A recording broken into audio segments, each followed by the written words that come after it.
أهلا وسهلا بكم مشاهدينا الكرام في هذا الخبر العاجل. الجزائر تراهن على السلاح الصيني لقلب التطاول على المغرب وهذه التفاصيل، ولكن قبل بدء نزلكم مشاهدينا الكرام بالاشتراك في القناة والضغط على زر الجرس. اختارت الجزائر قلب صفحة السلاح الروسي الذي تعتبر منذ سنوات الحرب الباردة، واتجهت إلى تنويع مصادر اقتناء الأسلحة خاصة في ظل ارتفاع الضغوط الدولي على النظام العسكري الجزائري بسبب تعاونه العسكري مع موسكو التي تحارب على جبال أوكرانيا.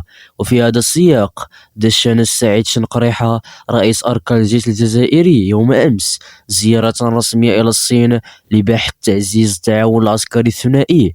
قالت وزارة الدفاع الجزائرية في بيان لها إن هذه الزيارة تندرج في إطار تعزيز أواصر الصداقة والتعاون بين الجيش الوطني الشعبي الجزائري وجيش التحرير الشعبي الصيني، وستمكن الطرفين من التباحث حول المسائل ذات الاهتمام المشترك وكذا السبل الكفيلة بتعزيز علاقات التعاون العسكري بين البلدين. وتستحوذ روسيا على معظم واردات الجزائر من الأسلحة خاصة من الطائرات المقاتلة والمروحيات الحربية بنسبة 73%، وألمانيا 10%، وكان مفاجئا أن تحل فرنسا في المرتبة الثالثة ب5.2%، رغم العلاقات المتذبذبة بين البلدين وبالتزامهن مع تزايد الصادرات العسكرية الصينية للجزائر.